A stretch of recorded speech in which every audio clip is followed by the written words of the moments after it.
Passamos, então, neste momento, para o segundo painel, com o tema Tributação, Legalidade e Proteção à Confiança Legítima. Como mediador do painel, convidamos o vice-presidente do Conselho Federal da Ordem dos Advogados do Brasil, Dr. Rafael Warner.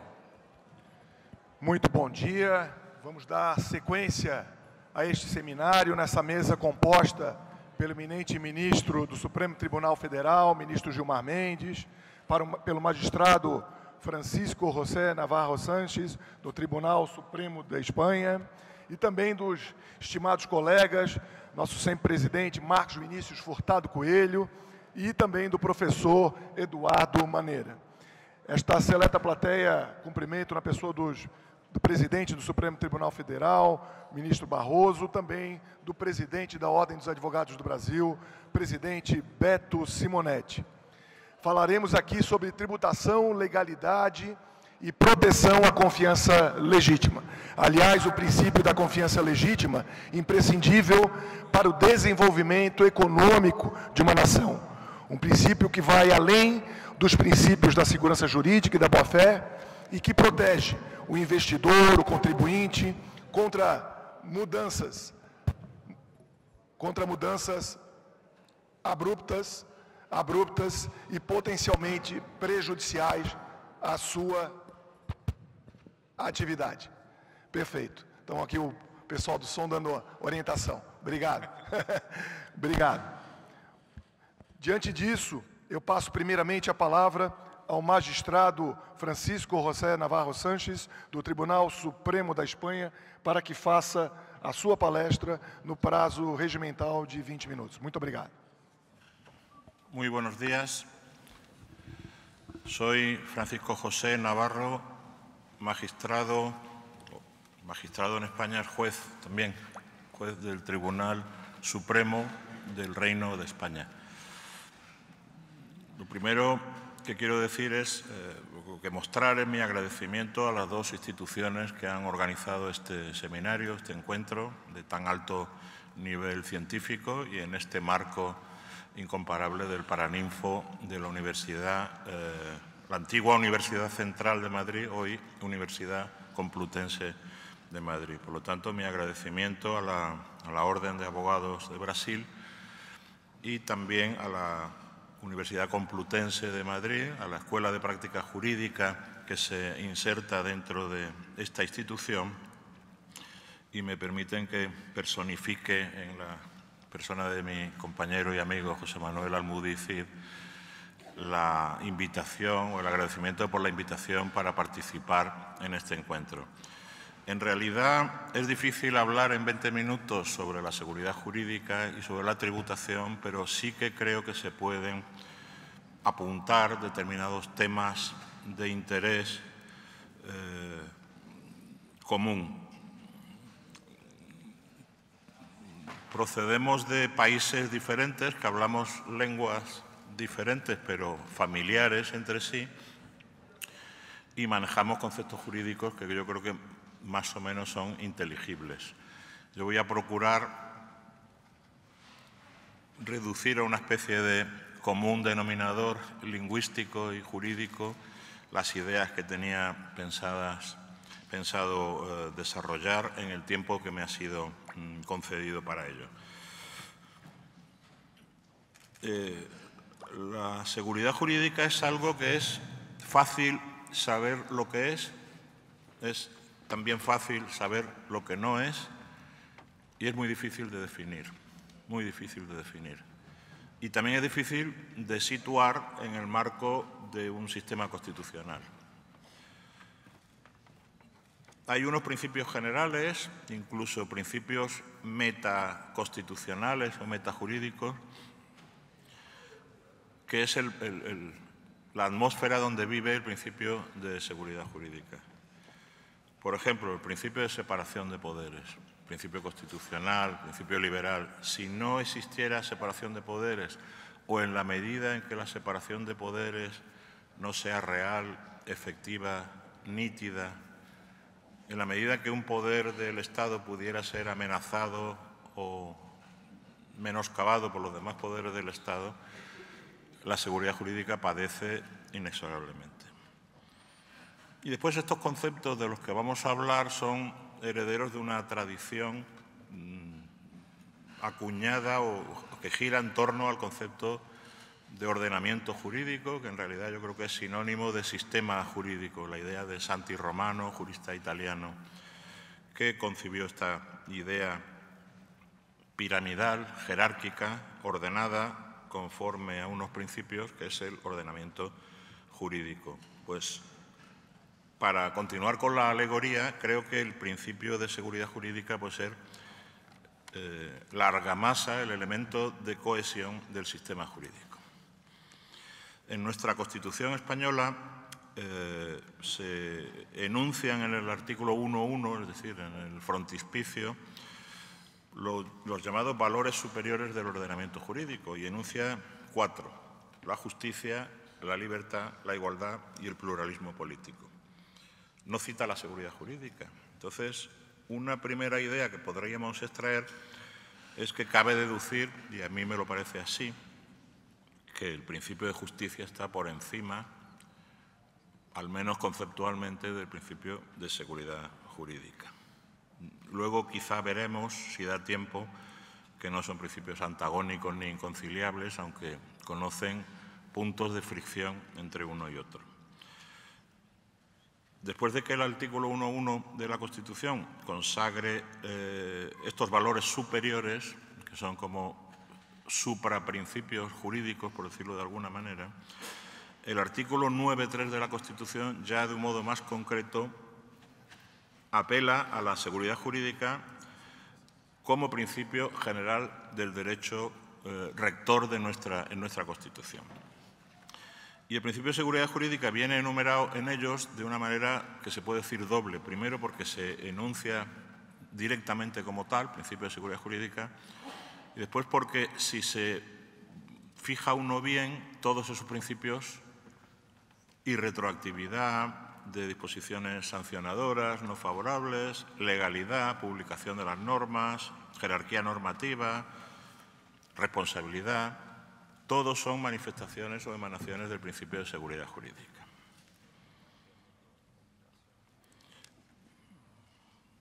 La Constitución no define el principio de seguridad jurídica, pero el diccionario español, panhispánico del español jurídico, que nace de la Real Academia Española, yo creo que del conjunto de academias iberoamericanas, sí que lo define como un principio general del derecho que impone que toda persona tenga conocimiento cierto y anticipado sobre las consecuencias jurídicas de sus actos y omisiones. El principio como tal es objetivo, pero puede traducirse en derechos subjetivos a obtener la seguridad jurídica. En el ámbito tributario, tiene un neto anclaje constitucional, el principio de seguridad jurídica, que entronca con la idea expresamente enunciada en nuestra Constitución, artículo 31, del sistema tributario justo. Ya hemos dicho que sistema y ordenamiento pueden ser conceptos equivalentes. Si no hay más que suma de leyes tributarias que no obedecen al patrón común de un sistema, difícilmente podrá hablarse de sistema tributario, tampoco de sistema tributario justo, y por lo tanto la seguridad jurídica no tendrá cabida.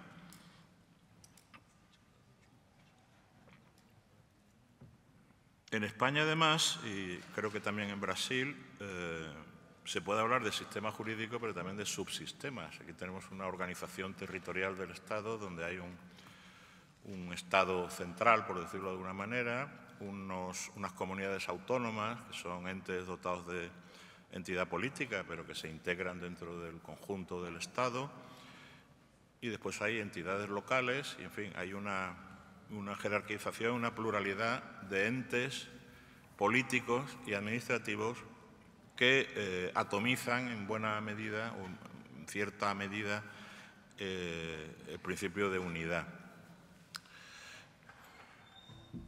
De la seguridad jurídica en materia tributaria se puede extraer que hay varias manifestaciones, al menos hay tres básicas o primarias, Primero, la seguridad jurídica en la ordenación de los tributos. ¿Qué quiere decir esto?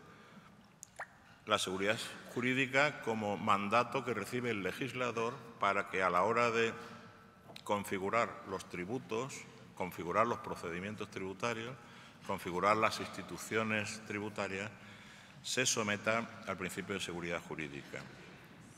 ¿Qué significa esto en una expresión lo más llana posible? Que las normas sean claras, sean inteligibles para un ciudadano medio, culto, que no sean confusas, que no estén continuamente cambiando por razones coyunturales, es decir, que estén dotadas de cierta estabilidad, de cierta vocación de permanencia y que, por lo tanto, que se huya de cambios normativos y es contrario, por su definición, al principio de seguridad jurídica, que el legislador busque, al menos esto sucede en España con cierta frecuencia en el ámbito tributario, que el legislador legisle para neutralizar jurisprudencia adversa. Es decir, utilice una potestad que debería ser la ordenación general de las instituciones tributarias para salir del paso, para erradicar una jurisprudencia que no le es favorable. También en nuestro país creo que se puede hablar, como contrario a la seguridad jurídica, de una cierta sustitución del Poder Ejecutivo como legislador, es decir, una especie de legislador bis, en la medida en que hay determinadas figuras en nuestro ordenamiento, como es la del decreto ley, que es una disposición del Ejecutivo, tiene rango de ley, pero solo es admisible en determinados casos materiales y por razones de una extraordinaria y urgente necesidad que no siempre se cumplen. Habría un segundo ámbito que es el de la seguridad jurídica en la aplicación de los tributos. Primero, ordenación, llamada al legislador. Segundo, aplicación de los tributos, llamada a las administraciones públicas, a las administraciones, autoridades que gestionan, regularizan, comprueban, sancionan, recaudan los tributos. Como he dicho anteriormente, hay un problema particular o una especialidad particular en nuestro ordenamiento español, que es la existencia de una pluralidad de administraciones tributarias y un sistema que no... La exigencia de orden, de jerarquía y de sistema organizada en torno a unos principios generales padece o puede padecer cuando no existe una coherencia entre esos subsistemas, una coherencia suficiente, una cierta inconsistencia o precariedad entre ellos. En nuestro ordenamiento, la Administración pública, el Ejecutivo y la Administración que se organiza para satisfacer las necesidades de los ciudadanos, está sometida a la ley y al derecho. Tanto el artículo 9 de la Constitución como el artículo 103 de la Constitución hablan de ello. Se dice, la Administración pública sirve con objetividad a los intereses generales. Cuando dice sirve, hay que entender debe servir, porque no es...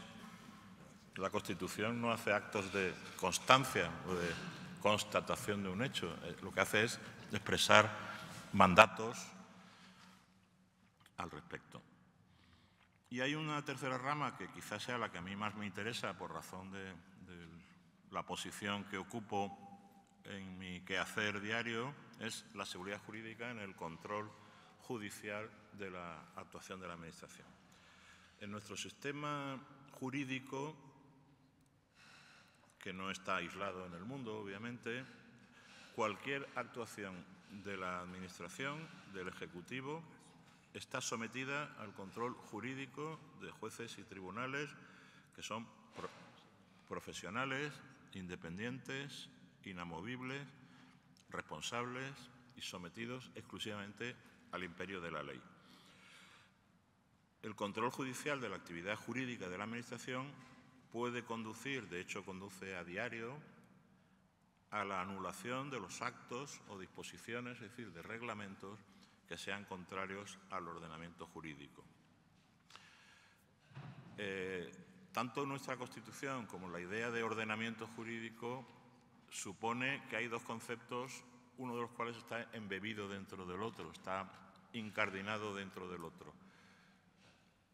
Muy frecuentemente la Constitución habla de sometimiento a la ley y al derecho.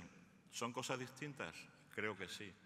La ley podría interpretarse como la ley positiva, la ley formal, la ley escrita, y el derecho es un concepto más amplio en el cual está la ley, pero no solo la ley.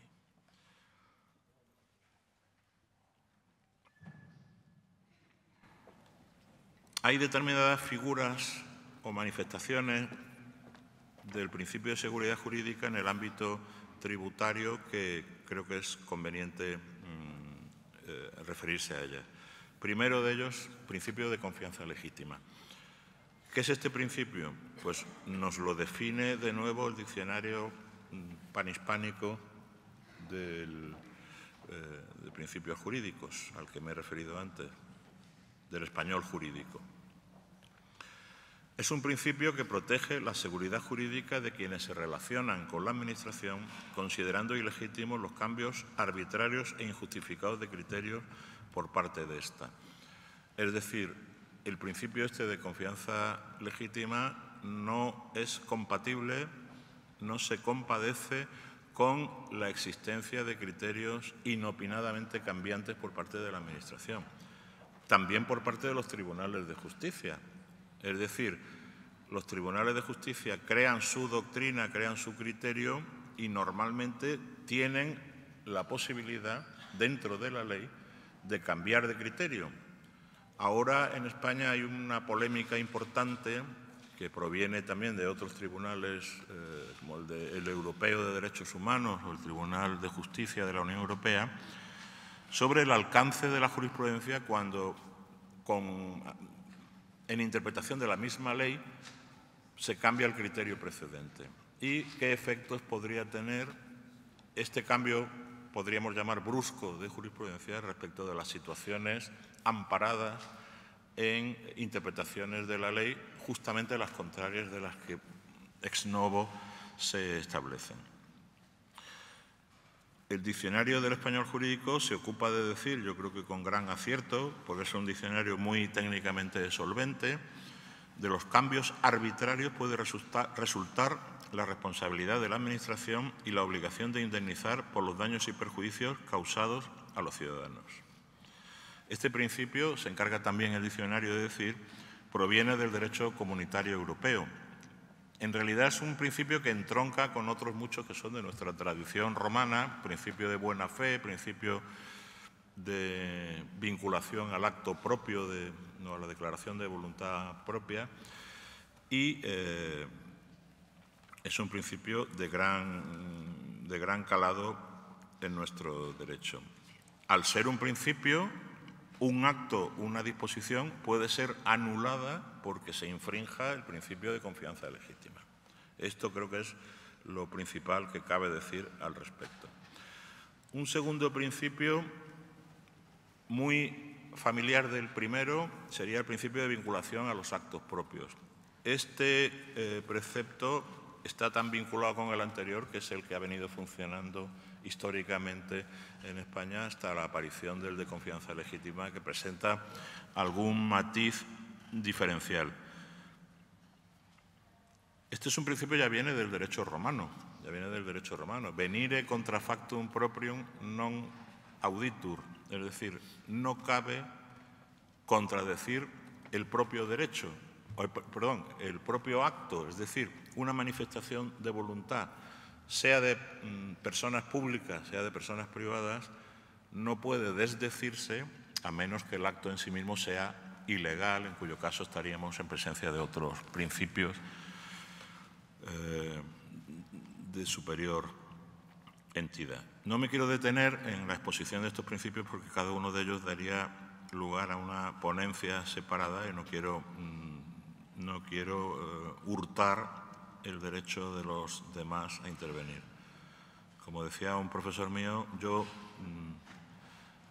les puedo aburrir, pero solamente durante 20 minutos. Para terminar, quisiera hablar de algo que me es muy grato y muy familiar, que es la jurisprudencia como factor propiciatorio, como factor de cohesión de la seguridad jurídica.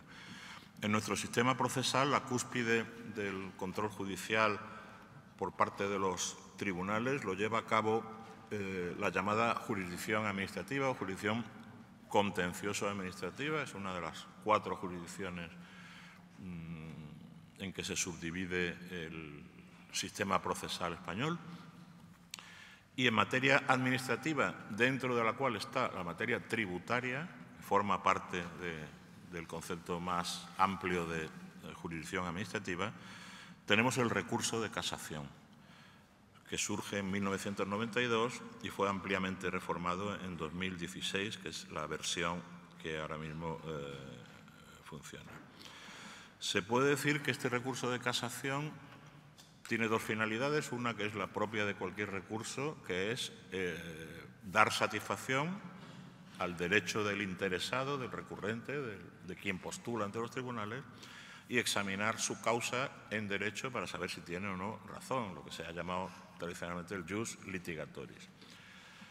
Pero el recurso de casación tiene un componente más objetivo, más trascendental y más conectado con el principio no tanto de tutela judicial, sino con el principio de seguridad jurídica, que es la noción de interés casacional objetivo. Es decir, el Tribunal Supremo no se ocupa de cualquier asunto que llegue ante él, sino solamente de aquellos que superen el concepto jurídico indeterminado, pero en el fondo reglado, de que el asunto posea interés casacional objetivo para formar jurisprudencia.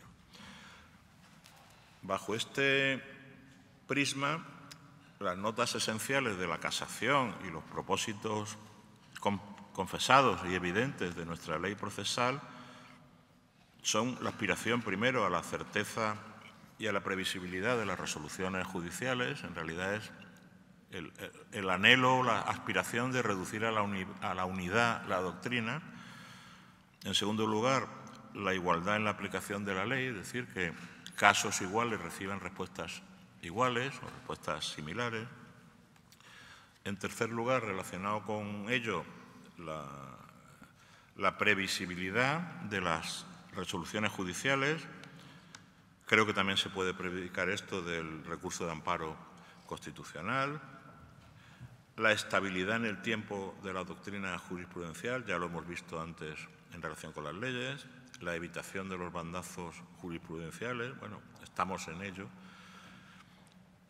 La evitación de modificaciones legales cuyo único propósito sea el de impedir la aplicación de la jurisprudencia, y la aplicación de principios tales, también de cuño bastante moderno, principio de buena regulación y principio de buena administración. Y termino ya afirmando que hay algunas instituciones jurídicas directamente entroncadas con el principio de seguridad jurídica y que pueden provocar, al menos aparentemente, fricciones entre la justicia y la seguridad jurídica, ¿no? Decía Goethe, prefiero la injusticia al desorden. Y esto lo decía no para que nos lleváramos las manos a la cabeza, o sí, pero para ponderar que sin orden no hay justicia. Lo mismo cabe decir en el juego de relaciones justicia-seguridad jurídica. Nuestro norte es la justicia. Sin seguridad jurídica difícilmente podremos conseguir justicia.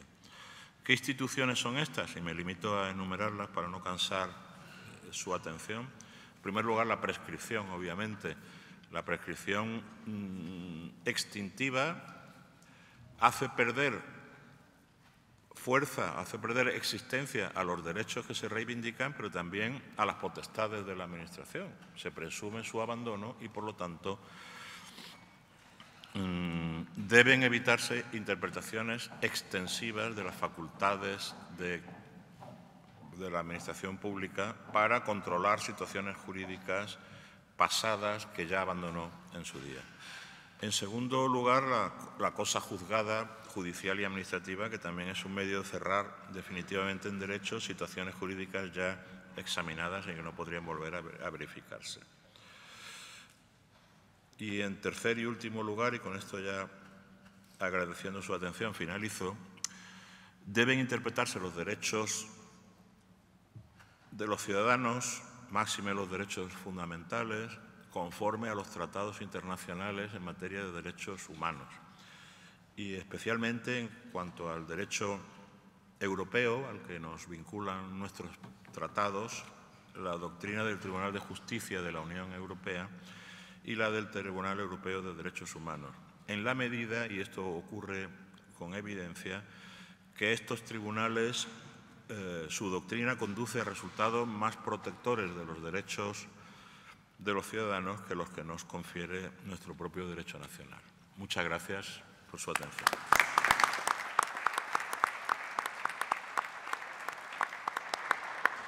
Nossos cumprimentos e agradecimento ao magistrado Francisco José Navarro Sanches pela palestra e reiterar aqui meus cumprimentos à advocacia na pessoa do presidente Beto Simonetti, da nossa secretária-geral, Sayuri Ottoni, cumprimentar o nosso Procurador-Geral da República, Paulo Gonet, nossos ministros do Supremo Tribunal Federal, nosso presidente, ministro Luiz Roberto Barroso, ministro Dias Toffoli, ministro Gilmar Mendes, que palestrará na sequência.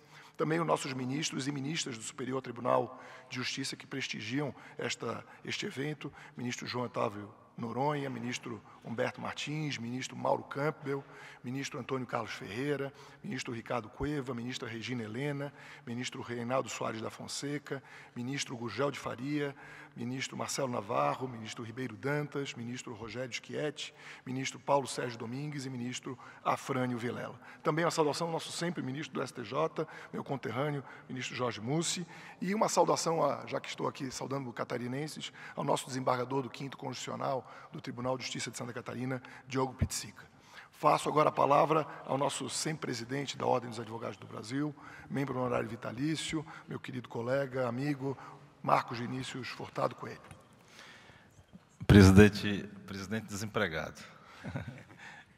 Eu gostaria de agradecer ao Rafael Orne pela condução dos trabalhos, reiterar os cumprimentos a todas as autoridades já mencionadas, permito-me não repetir, mas gostaria também de acrescer um cumprimento especial ao Conselho Nacional de Justiça, que se faz presente na pessoa do ministro Guilherme Caputo e da doutora Renata Gil, que foi também presidente da AMB, a Força da Mulher Advogada no Direito.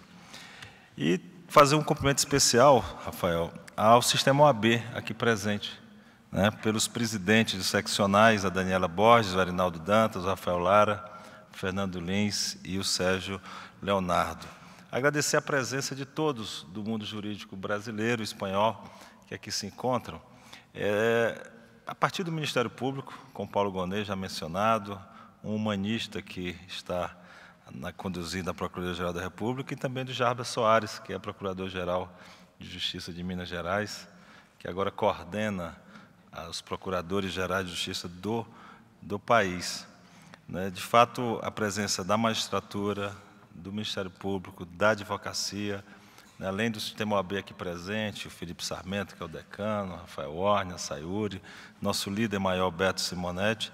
Temos juristas da advocacia, como Humberto Ávila, Heleno Torres, tantos que aqui Bichara, e os dois que organizam esse evento, são grandes juristas também, que merecem toda a nossa homenagem, o Rony Proso Duarte e o nosso professor titular da UFRJ, uma das mais tradicionais faculdades do país, Eduardo Maneira, que aqui se encontra.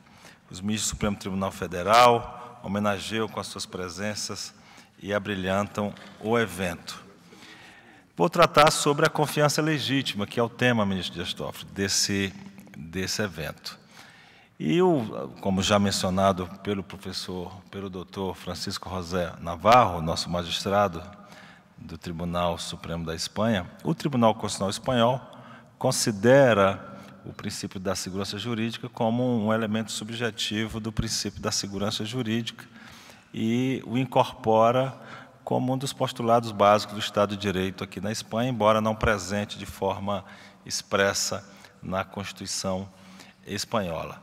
E, de fato, a confiança legítima e a segurança jurídica, ela faz parte de um ideal do direito desde sempre. Embora não com esse nome, não utilizando a expressão segurança jurídica, mas quando em Roma se prevê institutos como o uso capião, a própria prescrição, o que se objetiva é consolidar uma situação de fato existente. O que se objetiva é a estabilidade das relações jurídicas. E esse é um ideal do direito, porque, afinal de contas, nós temos que escolher, no mundo que vivemos, se queremos civilização ou barbárie, se queremos o direito ou a guerra. Não há opção. A sociedade, os seres humanos, possuem divergências, possuem conflitos. Ou temos instrumentos para superar os conflitos e as divergências através do direito, através das regras jurídicas, através da interpretação, ou teremos conflitos, teremos guerras. O que vivenciamos hoje, infelizmente, em parte do nosso mundo, são as guerras oriundas justamente do desrespeito ao direito internacional. Quando há, portanto, a inobservância das regras jurídicas, nós temos, portanto, o que o Rui Barbosa já nos alertava, que foi mencionado pelo embaixador no início deste evento, a força do direito é suplantado pelo direito da força, e é tudo isso que a segurança jurídica visa evitar.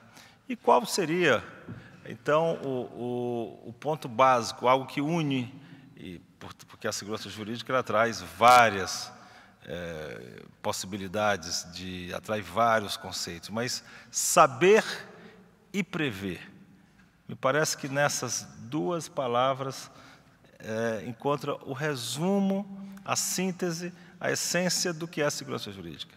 Precisamos saber quais as regras jurídicas a serem aplicadas, qual a interpretação do direito que é aplicada ao caso, o que devemos respeitar, como devemos nos comportar. E prever, ou seja, ter a absoluta a exatidão do que o comportamento efetuado de acordo com a regra jurídica em vigor será respeitado. Penso que a clareza das normas e a previsibilidade na sua aplicação é o que nós estamos tratando. E na Constituição brasileira, como sabemos, no nosso inciso 36 do artigo 5º, entre os nossos direitos fundamentais, consta a irretroatividade das normas. A norma não pode retroagir, como sabemos, a lei não pode retroagir para prejudicar o ato jurídico perfeito, a coisa julgada e o direito adquirido. Quanto a isso, temos uma norma expressa na nossa Constituição. Mas uma norma implícita que decorre desta, sem dúvida alguma, é a interpretação nova, é disso que eu quero cuidar, esse recorte que quero fazer nesta fala breve. A interpretação nova do ordenamento jurídico pode retroagir para prejudicar o direito adquirido, a coisa julgada e o ato jurídico perfeito? Me parece que essa tem sido a grande questão posta no direito hoje brasileiro. O ministro Barroso bem expressou na sua fala essa preocupação com as mudanças e com a variação de interpretação do ponto de vista tributário, mas que se verifica em vários ramos do direito em nosso país. A jurisprudência ela evolui, não se prega uma jurisprudência estática, a sociedade evolui. Mas as novas interpretações, as novas orientações devem ou podem retroagir, e disso vem se ocupando o direito brasileiro, inclusive o direito positivo. Refiro-me à Lei do Processo Administrativo, que é de 99, que no inciso 13 do artigo 2º vai dizer de forma expressa: é vedada a aplicação retroativa de uma interpretação nova. Uma interpretação nova não pode ser aplicada a fatos antigos.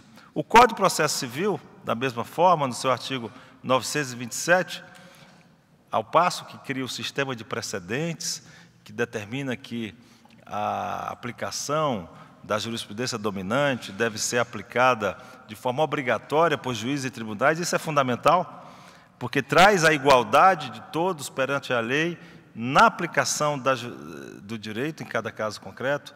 Não podemos ter aquela antiga ideia, muito já me parece que ficou no passado, de que o momento importante do processo é a distribuição. Se o processo é julgado pelo juiz A ou pelo juiz B, pela turma X ou pela turma Y, me parece que o momento da distribuição de um processo não deveria ter qualquer relevância na aplicação do direito, porque temos um sistema de precedentes, temos a jurisprudência dominante. Para casos semelhantes, a aplicação do mesmo direito. Isso é algo que se busca como ideal de princípio da igualdade. E o artigo 927, além de prever esse sistema de precedentes do Código de Processo Civil, vai prever que, no caso de alteração de jurisprudência, deve-se respeitar a segurança jurídica. Alterada a jurisprudência do tribunal, pode ser feita uma modulação em benefício do interesse social ou da segurança jurídica. Isso é algo expresso hoje no ordenamento pátrio. E também nós temos a lei de introdução às normas do direito brasileiro, que no seu artigo 23 prevê que, no caso de nova interpretação ou de mudança de orientação por parte de órgãos de controle ou por parte de tribunais, pode e deve haver uma regra de transição para que se evite a surpresa, que faz parte, portanto, da proteção à confiança legítima, o princípio da não surpresa. E se houver, vai dizer o artigo 24 da lei, uma mudança interpretativa, deve respeitar as situações permanentemente constituídas. Esse é um diploma legislativo a ser interpretado, aplicado em nosso direito. O que são situações permanentemente constituídas? Este é um conceito a ser desenvolvido por todos nós que aqui nos encontramos e que remonta àquele ideário de estabilidade do direito para trazer a paz social. E o doutor Eduardo Maneira não me deixa mentir que o Código Tributário Nacional já tem um germe disso tudo no seu artigo 146, quando ele vai dizer que a mudança de critério jurídico só pode ser aplicado a fatos geradores posteriores, mas isso é matéria para o doutor Maneira. No Supremo Tribunal Federal, nós temos, há 14 anos, uma grande mudança de entendimento para a aplicação da segurança jurídica. O ministro Gilmar Mendes é relator de muitos acordos nesse sentido, aplicando o princípio da segurança jurídica, o princípio da confiança legítima, em diversos casos, muito relacionados à questão de pensão, de estabilidade de servidor público, de direitos e garantias.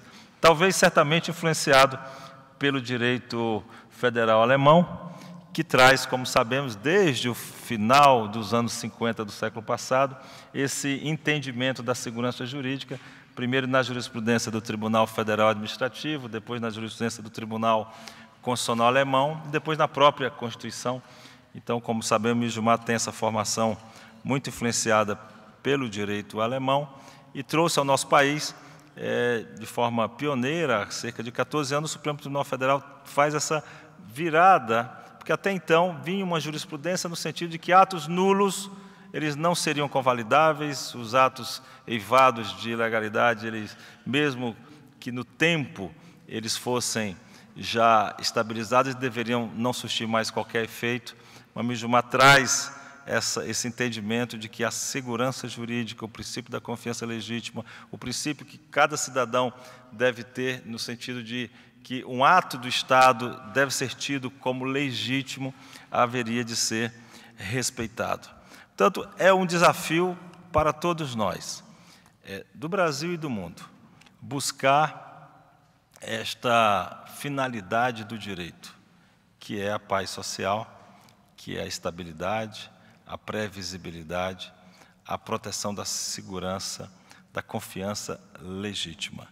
O relatório público do Conselho de Estado da França, de 2006, já traz a advertência de que, face à desordem do direito, a segurança jurídica é o último apego da jurisprudência, de nós todos que somos operários do direito, para manter um semblante de ordem e também fazer com que o direito cumpra a missão que lhe é destinada, que é trazer a paz social.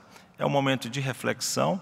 Quando falamos de segurança jurídica de forma reiterada, tem dois vieses. O primeiro é destacar a importância da mesma. O segundo é atestar de que ela não vem sendo devidamente observada, respeitada.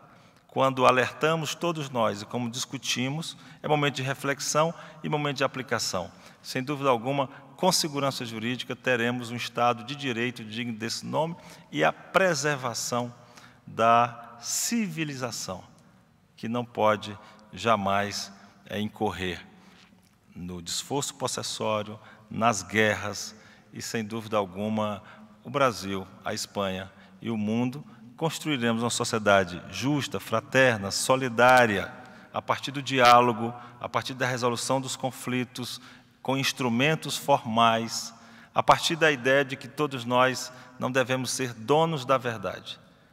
O mundo já está cheio de problemas provocados por donos da verdade. Tivemos um dono da verdade no século passado que dizimou milhões de judeus. Tivemos um regime totalitário implantado um pouco mais ao leste que dizimou também milhões de compatriotas, em nome de verdades. Me parece que quanto menos verdades e mais dúvidas tivermos, o mundo será melhor. A única dúvida que não podemos ter é que a segurança jurídica é o caminho. Muito obrigado.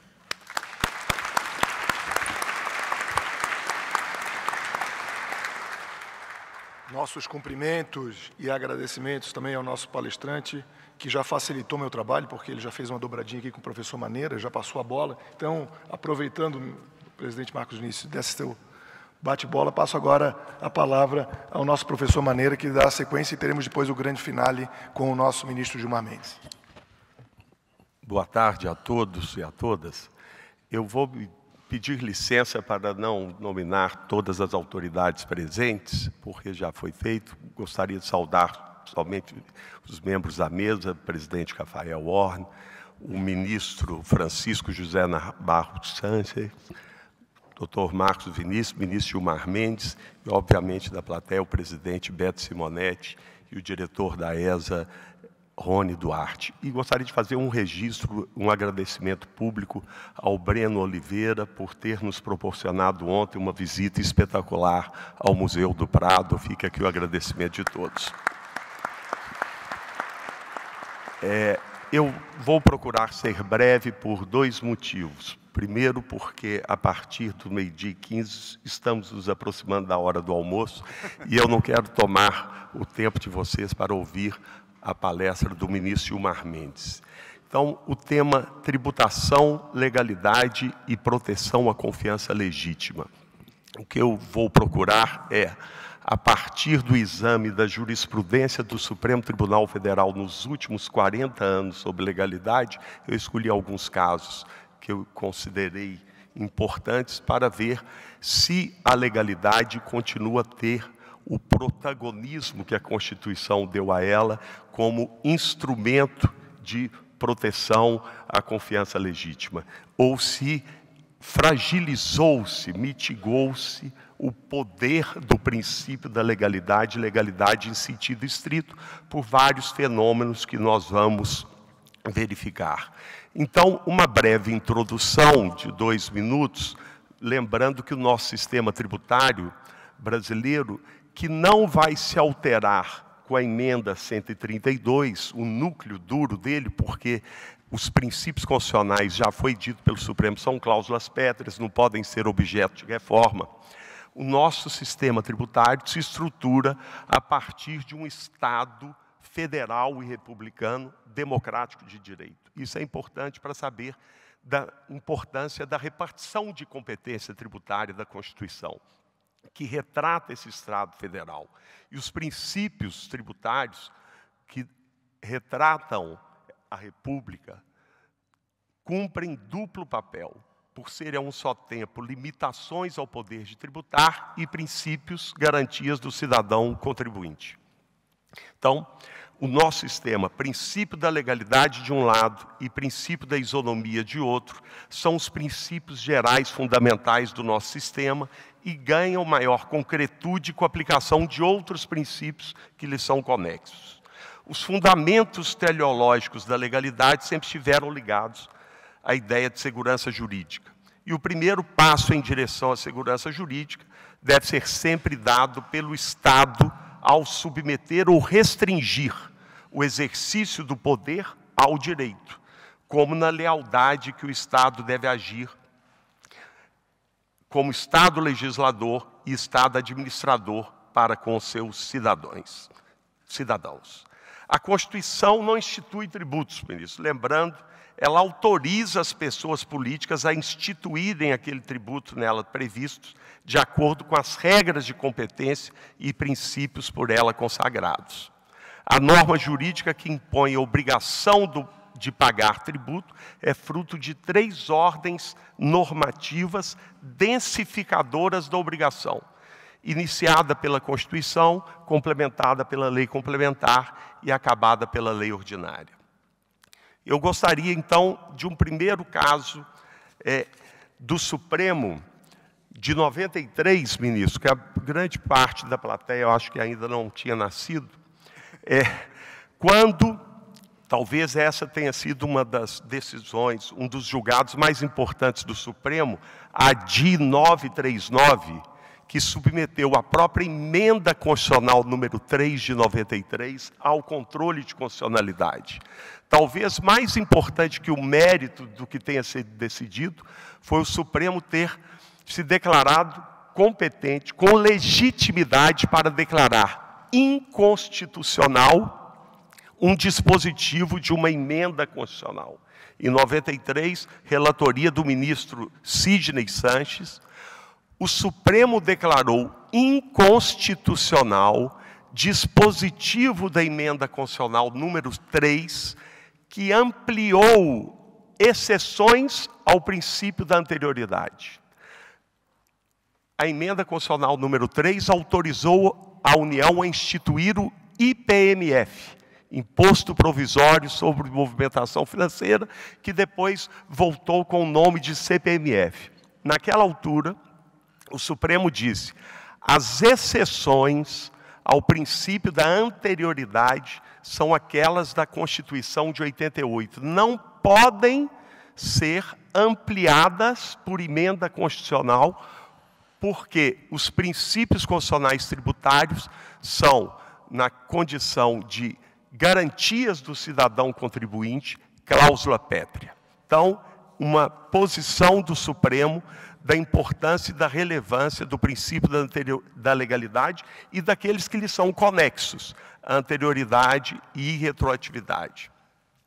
Aí, uma outra posição do Supremo em matéria de legalidade, que eu gostaria de destacar, que já começa a mudar um pouco o entendimento, diz respeito à possibilidade de medidas provisórias instituírem tributo. Num primeiro momento, o Supremo negou essa possibilidade, dizendo que as medidas provisórias, isso foi num caso de PIS, em que a instituição do PIS para os prestadores de serviço, essa medida provisória foi reeditada 30 e tantas vezes. Aí falou assim: quando que eu vou poder cobrar esse PIS? O Supremo decidiu que seria da última edição da medida provisória, que teria se convertido em lei. Então, assim, vamos imaginar, acho que é a número 37. A medida provisória reeditada pela 37ª vez, ela, ao ser convertida em lei, contava-se a partir da 90ª dessa 37ª medida provisória, a possibilidade de se cobrar o PIS. Depois, o Supremo mudou o entendimento, uma decisão do ministro Edson Fachin diz que a majoração da alíquota da CSLL por medida provisória não ofende o texto constitucional e somente é dado ao Judiciário invalidar a iniciativa previdencial para editar medidas provisórias por ausência de seus requisitos em casos excepcionais de cabal demonstração de inexistência, de relevância e de urgência. Mas o Supremo passou a admitir que, com base em medida provisória não convertida em lei, desde que se respeitasse a noventena ou o princípio da anterioridade, poderia ser cobrado o tributo. Até que veio a emenda constitucional número 32 de 2001, que praticamente desautorizou esse entendimento jurisprudencial, dizendo que medida provisória que implique instituição ou majoração de impostos, exceto os previstos nos artigos tais e tais, só produzirá efeitos no exercício financeiro seguinte, se houver sido convertida em lei. Voltou, mas isso para impostos, e não disse das contribuições. Bom, aqui, quando se fala do princípio da legalidade em termos materiais, sempre tivemos na doutrina duas correntes. Uma talvez, que eu diria até recentemente majoritária, defendida, estou vendo aqui o nosso professor Humberto Ávila, defendida, que nós diríamos, pela escola paulista, pela escola mineira, o FMG, USP, e Universidade Federal do Rio Grande do Sul, e de outro lado, a UERJ, com o professor Ricardo Lobo Torres, que era uma doutrina que concebia o princípio da legalidade como o princípio da estrita legalidade, conceito fechado, ou tipicidade em sentido impróprio, e outra, em contraponto, que a legalidade como um conceito mais aberto e fluido, ou tipicidade no sentido próprio. Eu diria que o Supremo, durante 15 anos ou 20, seguiu a primeira corrente doutrinária. E eu vou dar dois exemplos aqui, fazendo menção ao ministro Guilherme Caputo, quando instituiu-se contribuição previdenciária com base numa autorização constitucional, contribuição previdenciária sobre folha de salários, e a lei fez incidir essa contribuição sobre remunerações pagas a autônomos, a membros de conselhos, diretores estatutários. O Supremo julgou inconstitucional essa ampliação.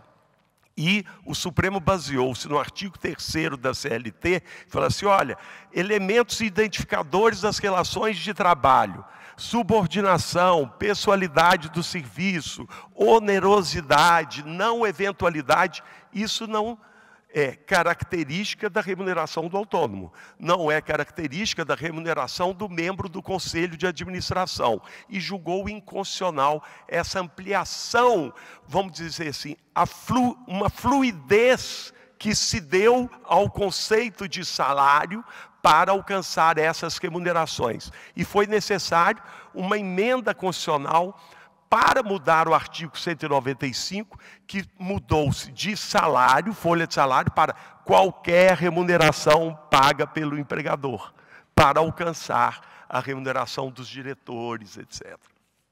Outra decisão nesta mesma linha foi a tentativa de ampliação do conceito de faturamento para tributar as receitas financeiras. A Lei 9.718 ampliou o conceito de faturamento e o Supremo declarou inconstitucional, mesmo após o advento da emenda constitucional número 20, de 98, que acrescentou à palavra faturamento a palavra receita no artigo 195. O Supremo, então eu diria que essa corrente foi majoritária na Corte por cerca de 15 anos, pelo levantamento que eu fiz, de 94 a 2009. Quando foi julgada, aí sim, em 2009, que marcou a primeira inflexão na jurisprudência do Supremo, ao definir a incidência de ISS sobre operações de leasing. Então, eu tenho aqui também em 2016, parece que o professor Marcos Livre está presente, ele era assessor do ministro Fux na época, ao definir a incidência do ISSQN sobre planos de saúde. Também ali houve uma inflexão e uma tendência a acompanhar uma jurisprudência, uma doutrina que admitia conceitos mais abertos, mais fluidos para alcançar utilidades e não só a obrigação de fazer a decisão do Supremo em torno deste caso. E depois, o último que eu vou fazer referência aqui, uma medida cautelar, a DIN 1945, que determinava a incidência do ICMS sobre operações com programa de computadores, software. Depois, o Supremo até definiu pelo ISS em contraposição, mas na época o ministro Jobim defendeu que o conceito de mercadoria deveria ser interpretado evolutivamente para alcançar a tributação do comércio de software mediante transferência de dados.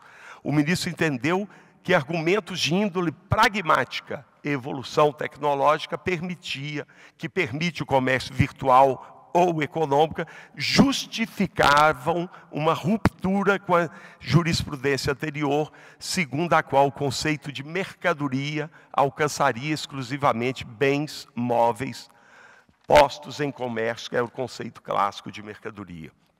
Então, não há dúvida que houve, com essa mudança, alinhamento doutrinário, um enfraquecimento à segurança jurídica e à certeza, pelo menos tendo a lei como o seu principal instrumento ou protagonismo da garantia dessa segurança. E eu não poderia deixar, aqui já encerrando, estou passando as páginas aqui, Rony, eu tenho 18 laudas escritas, mas eu estou pulando.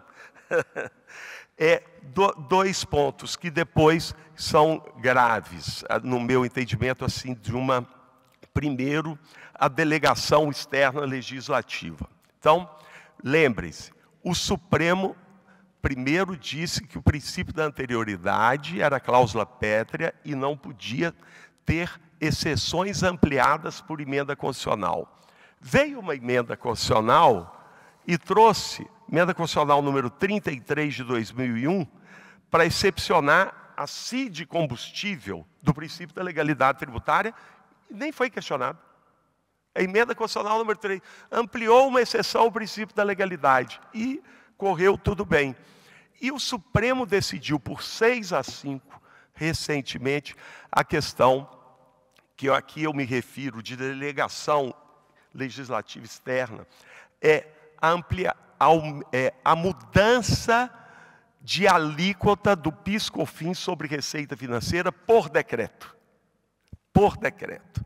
E o Supremo admitiu ser constitucional por decreto, apesar do PIS e COFINS não estar excepcionado do princípio da legalidade. Na Constituição, entendeu que decreto poderia alterar as alíquotas do PIS e da COFINS.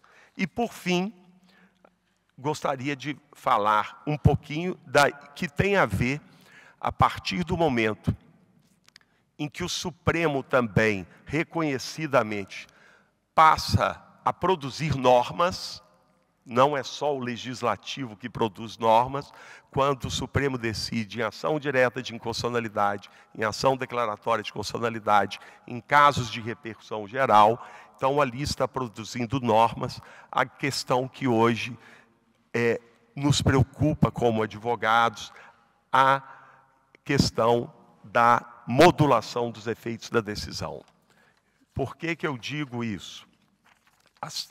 A questão da modulação, que num primeiro momento o Supremo teve, vamos dizer, foram leis que autorizaram a modulação em decisões proferidas em controle concentrado, ação direta de inconstitucionalidade, ação declaratória de constitucionalidade, mas o próprio Supremo, são as leis 9.868 e a 9.882, o Supremo entendeu que poderia modular em outras decisões, e depois o CPC 2015 autorizou também a modulação para outras situações, hipótese de alteração de jurisprudente dominante, etc., e a modulação.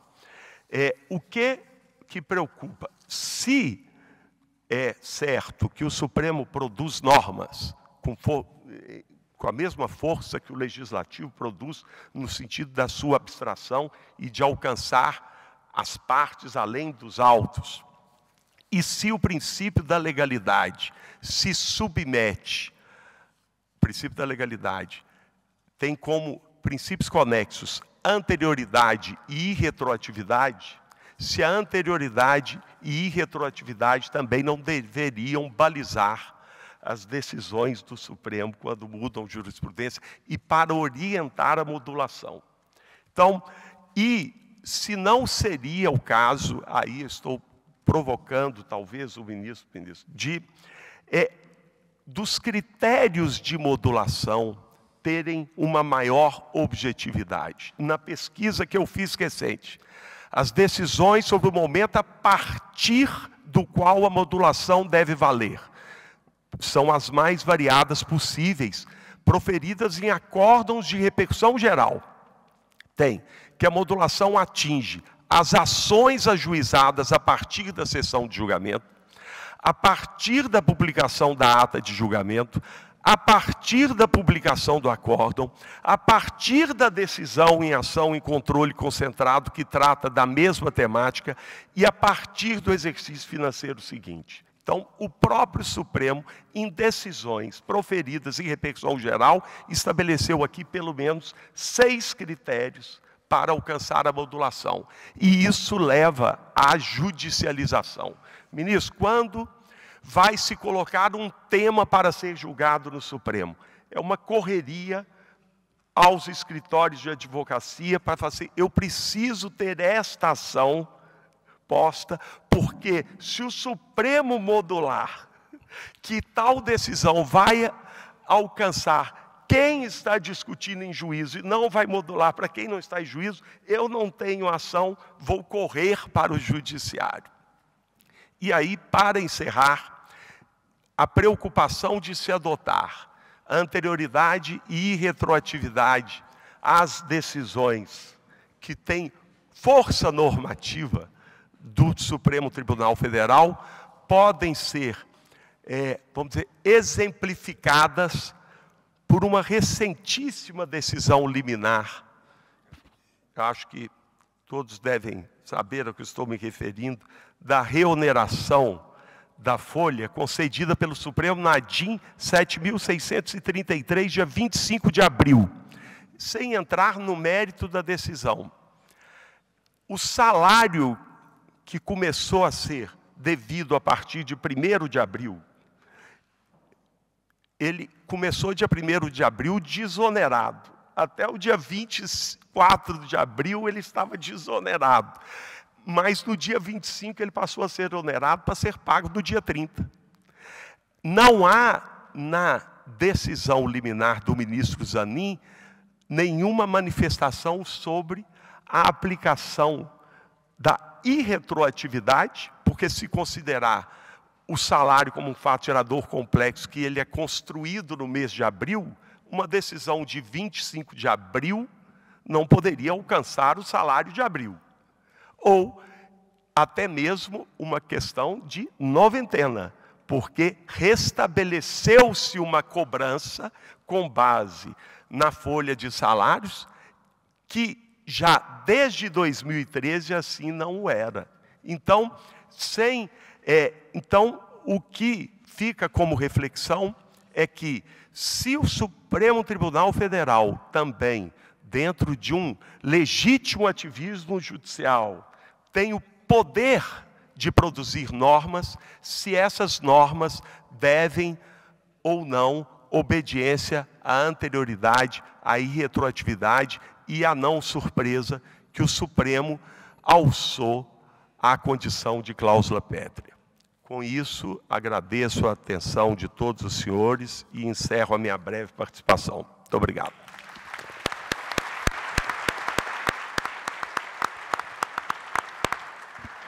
Agradecemos o professor Eduardo Maneira e já passamos para a última palestra o grande finale desta manhã maravilhosa aqui em Madrid, ao ministro Gilmar Mendes para encerrar este painel.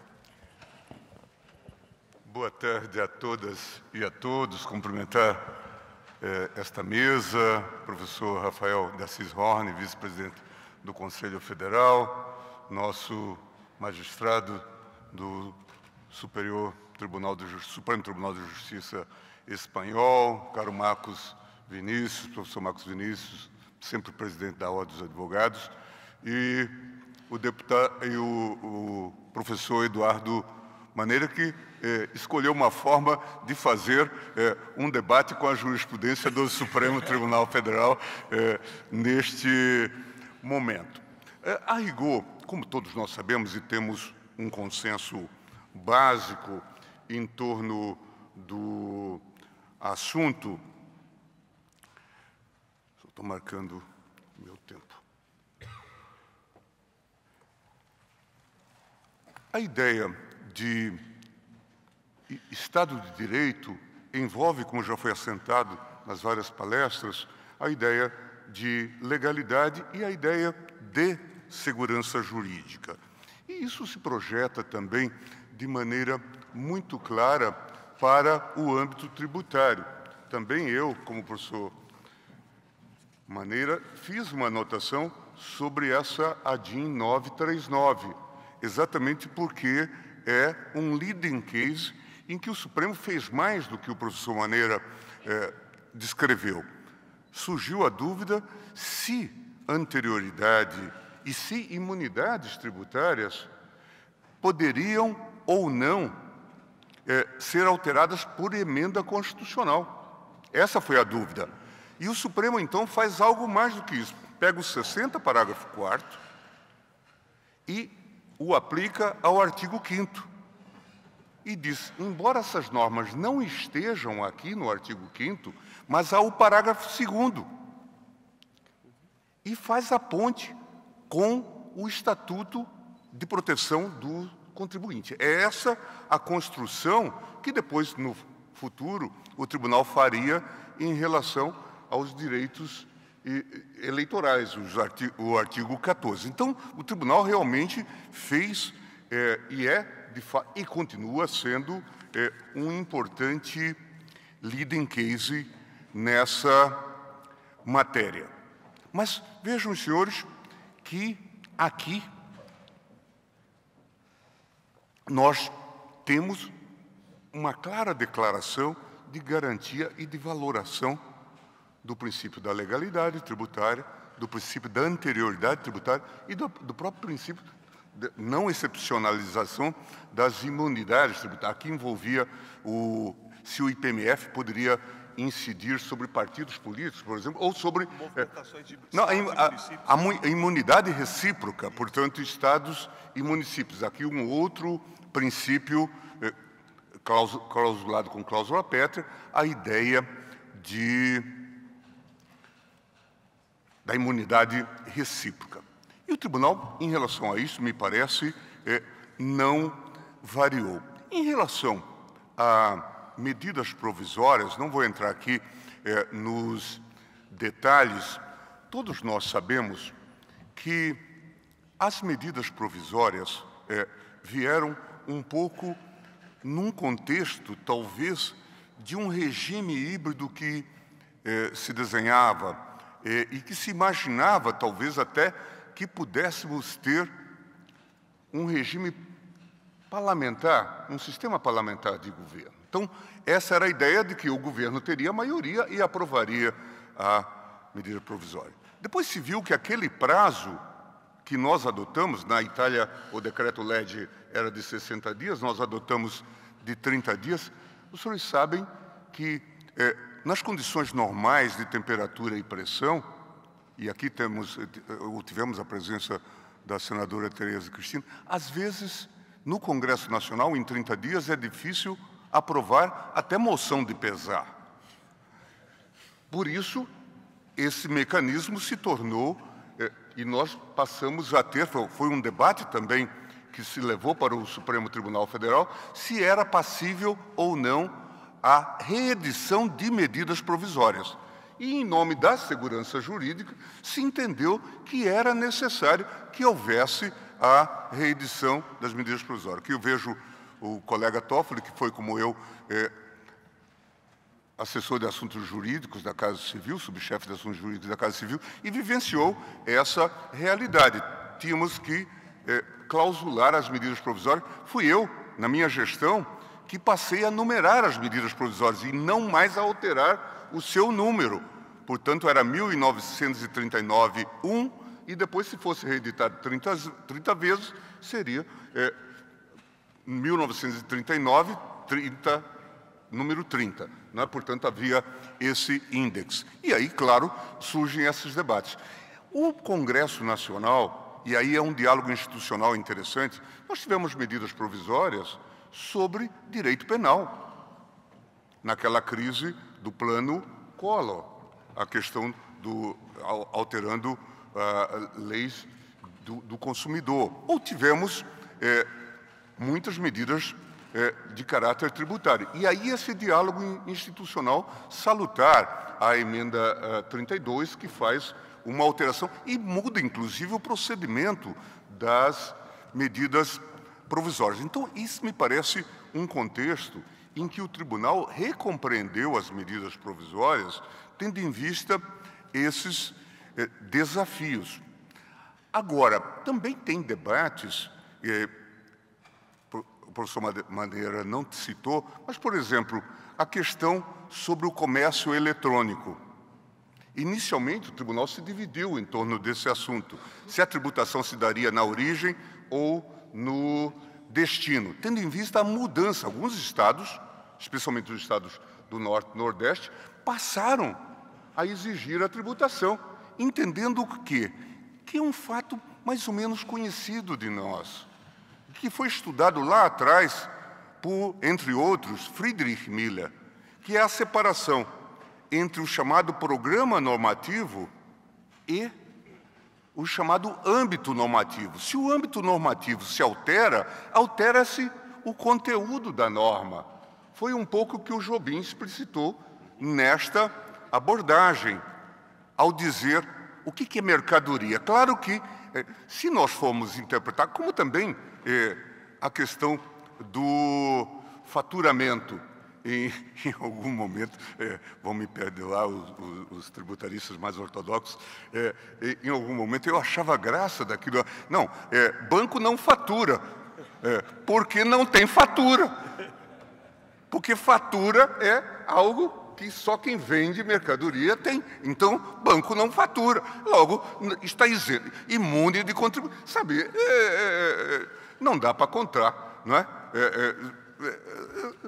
E a gente esquece uma questão que é básica e que é preciso, inclusive, que os tributaristas introjetem, que é o seguinte: nós temos e defendemos um modelo de Estado social, que é aquele que arca com as despesas para diminuir todas essas desigualdades. Mas, para isso, é preciso que a gente reconheça a existência de um Estado fiscal, que significa o quê? Um Estado que vive de tributos, fundamentalmente de impostos.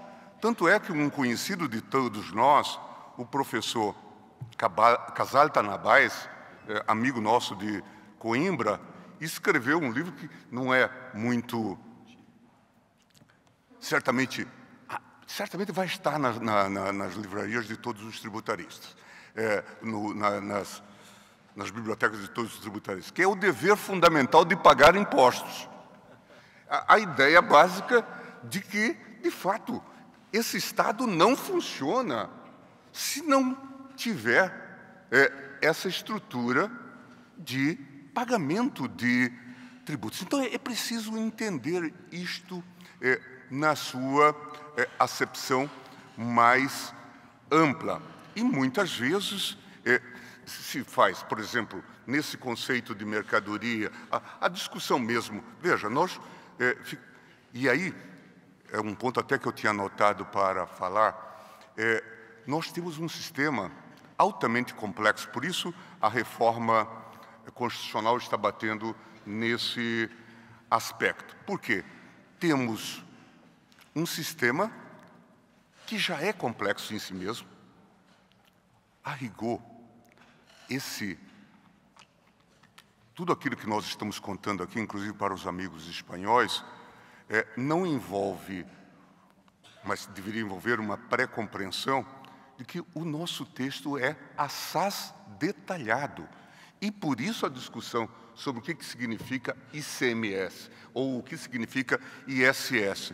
Num sistema constitucional europeu normal, esse debate não se colocaria, porque isso estaria transferido para a legislação ordinária. Mas, no nosso caso, vamos então ficar discutindo. E temos um embate, que está levando, inclusive, a impulsionar a reforma, entre ICMS e ISS.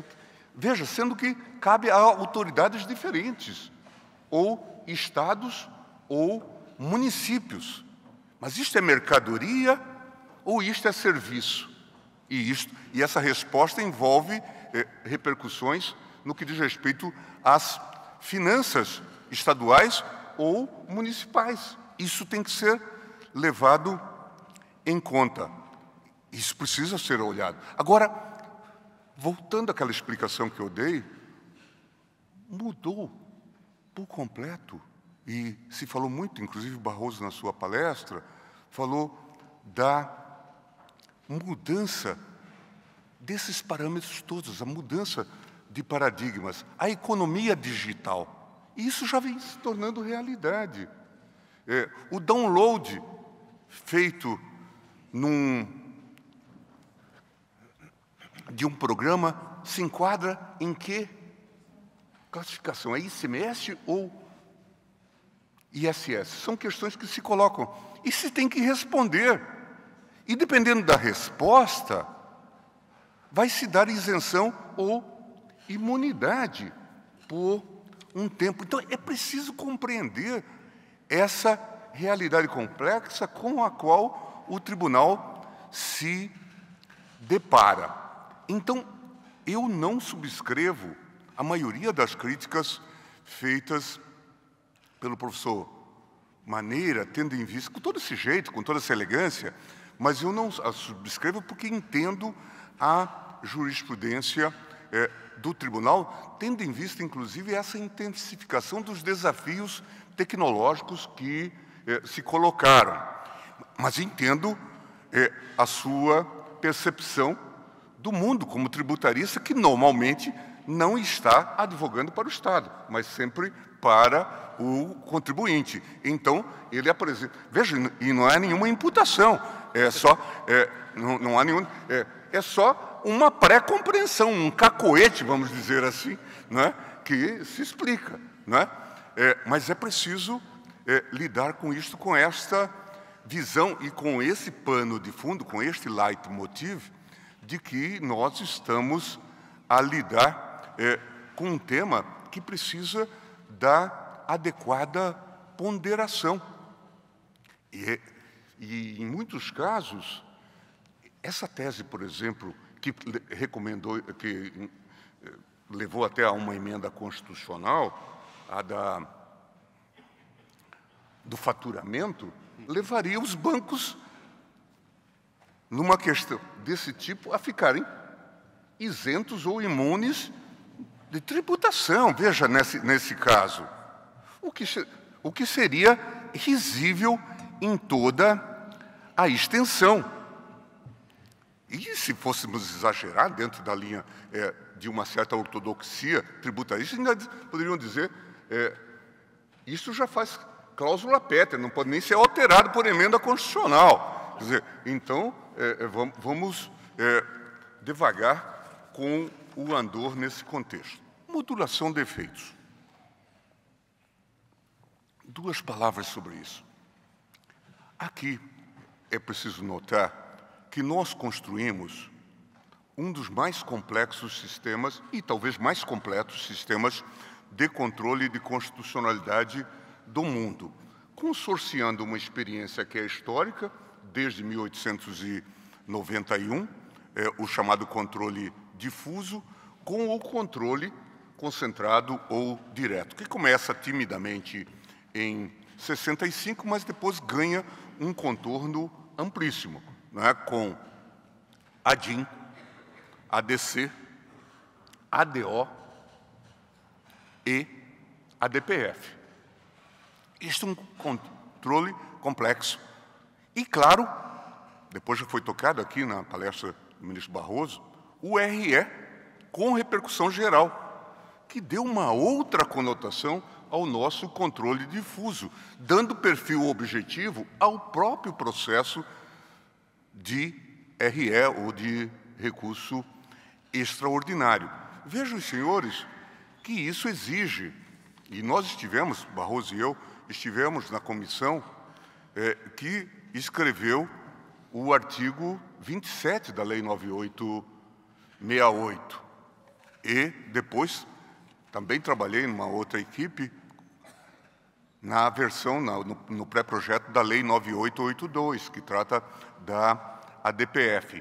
E aqui se entendeu que era preciso fazer a modulação de efeitos, introduzir a ideia de modulação de efeitos. E o fizemos, inclusive, com Grano Salles, com cautela, exigindo um quórum especial de 8 votos, diferentemente do que acontece nos sistemas gerais mundo afora. Nós éramos o único sistema de jurisdição constitucional que não tinha, até então, uma modulação de efeitos. Embora aqui ou acolá aparecesse um ou outro caso em que parecesse que o tribunal modulava, para não dar efeitos retroativos, casos de nomeação de servidores ou percepção de vencimentos e coisas do tipo. A criteriologia certamente pode ser discutida, mas o tribunal avalia, nos casos concretos, a partir de quando, se da decisão, que normalmente demora, muitas vezes você já começou a julgar o caso lá atrás, e isso vem se prolongando no tempo. Então, o tribunal leva em conta esses critérios. Não é, eu responderia à sua objeção, sem olhar os casos, que isto não revela falta de critérios, mas a existência de critérios.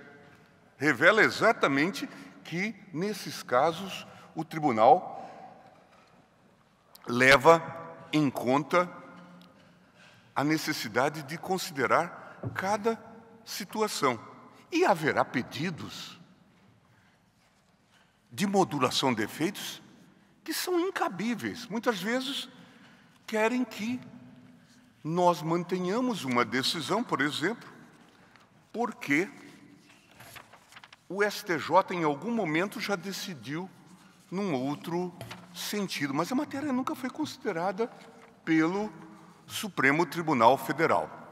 Mas eu até esperava que o senhor falasse sobre o caso da coisa julgada em matéria de trato sucessivo, porque este é um caso engraçado. Este é um caso engraçado, porque o Supremo nunca variou nesta matéria. Disse em 89, é um caso de laboratório jurídico, porque em 89 o Supremo disse que a contribuição sobre o lucro líquido era devida. Depois disse em RE em 92. Depois disse em 2007 numa ADIM, com efeito vinculante, que era devido. Não obstante, e para dar o exemplo da sua clientela, as pessoas entravam... mas essa se enquadra, e por isso vou fazer o fecho com esse caso. As pessoas entravam com ações, mesmo depois do Supremo ter dito que a contribuição era devida, com efeito vinculante e eficácia erga omnes. E entravam até recentemente. O próprio caso que nós decidimos, o RE era de uma empresa grande, mineradora, Braskem. E ela entrou com a ação. E no dia seguinte as pessoas disseram, se ela vai ter que pagar tantos bilhões, então ela precisa de se fazer alguma notificação. E ela notificou a Bolsa de Valores, dizendo que ela não tinha dívida para com o fisco, ela tinha pago, ela queria a repetição do indébito, portanto, um artifício. Claro.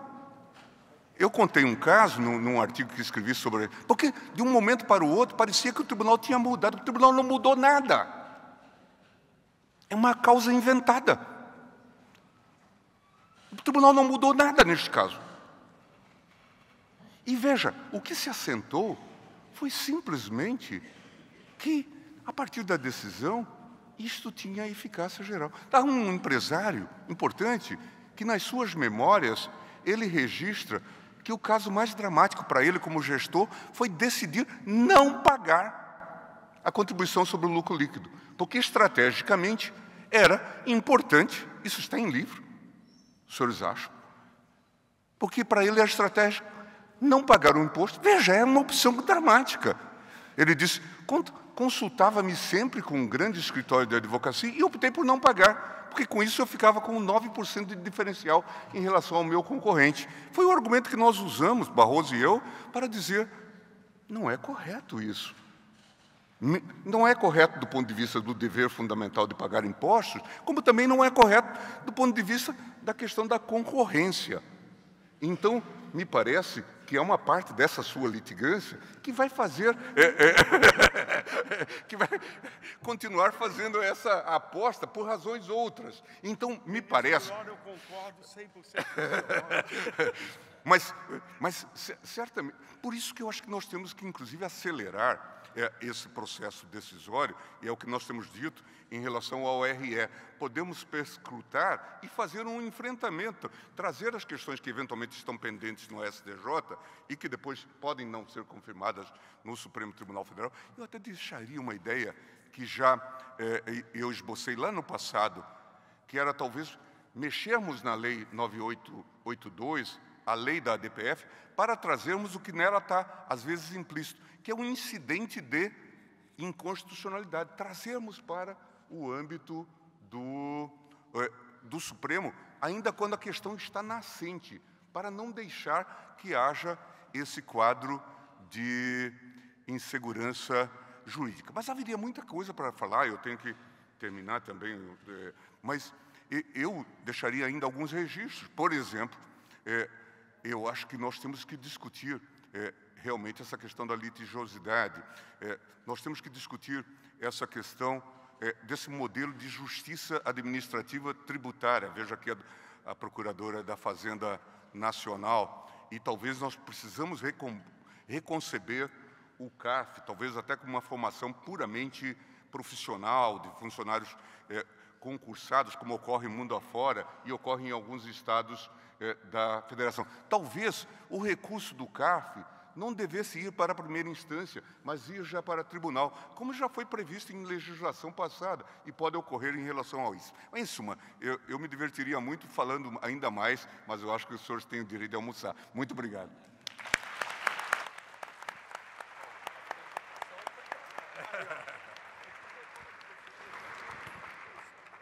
Nossos cumprimentos ao eminente ministro Gilmar Mendes, agradecendo mais uma vez pela brilhante fala, brilhante palestra, fazer aqui o registro da presença da Procuradora-Geral da Fazenda Nacional, Annelise Almeida, parabenizar mais uma vez o presidente Beto Simonetti, o nosso diretor Rony Preuss, pelo evento maravilhoso que já iniciou com chave de ouro, e registrando aqui a presença destas autoridades, agradecendo a presença. Eu vou pedir a nossos palestrantes para que nós façamos a entrega dos certificados e possamos tirar, obviamente, a foto final, a foto oficial, declarando encerrada a primeira etapa, e às 15 horas nós retornaremos com os trabalhos, no período da tarde. Muito obrigado.